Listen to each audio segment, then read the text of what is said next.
Good morning, everybody. Today is the Latino Day of the Dead. Remember anybody you've lost. I know that's American Memorial Day, but any which, it's the Day of the Dead. I'm up here in Mount Vernon, Missouri, getting some teeth worked on. I was in the waiting room, and I was listening to this elderly couple talk as they were waiting in line, too.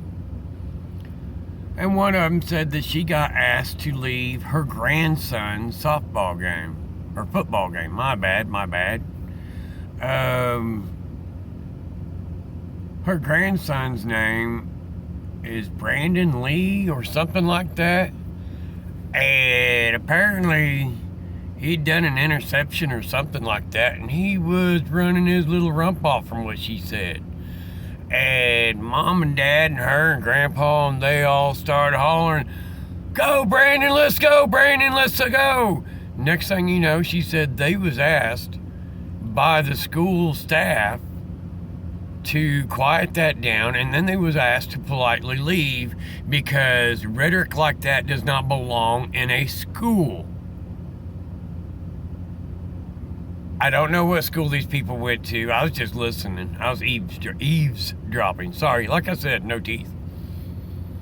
Don't crack walnuts with your teeth when you're a kid. Shatters them. When Trump was in office, there was political figures screaming, "F you, Trump." People threatening his life and all kind of stuff. But Facebook, none of that crap ever did anything. The law never did anything. But we get an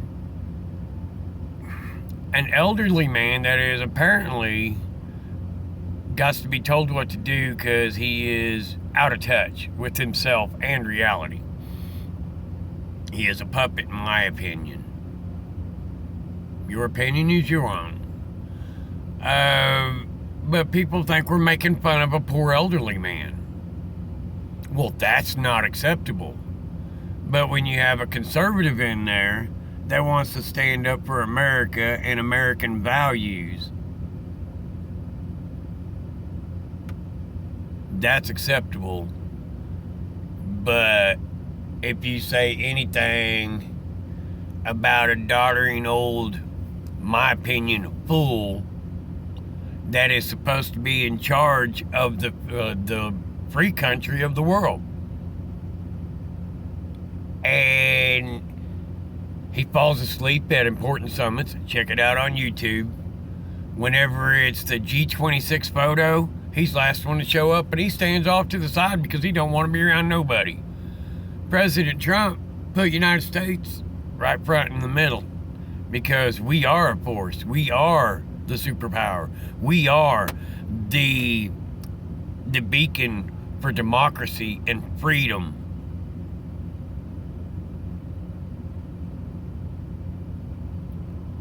The hypocrisy of all this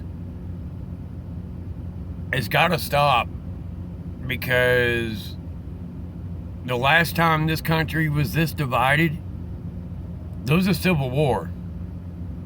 We'll get into that one on a different point of view.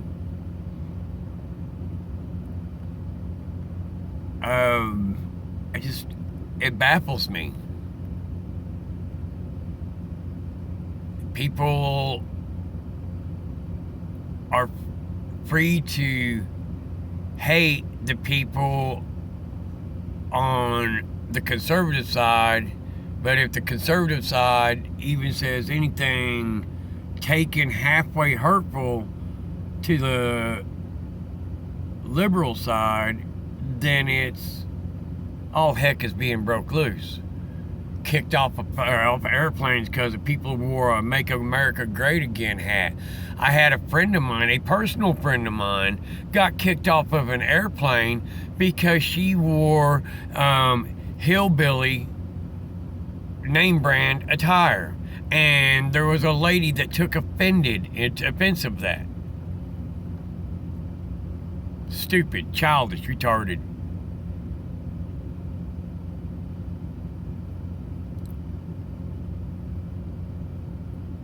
I'm for unity.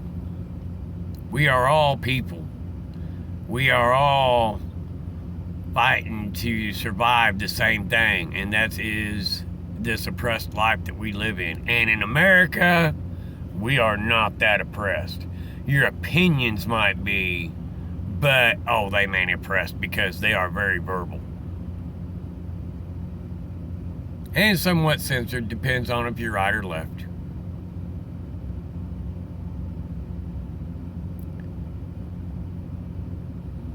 Yup.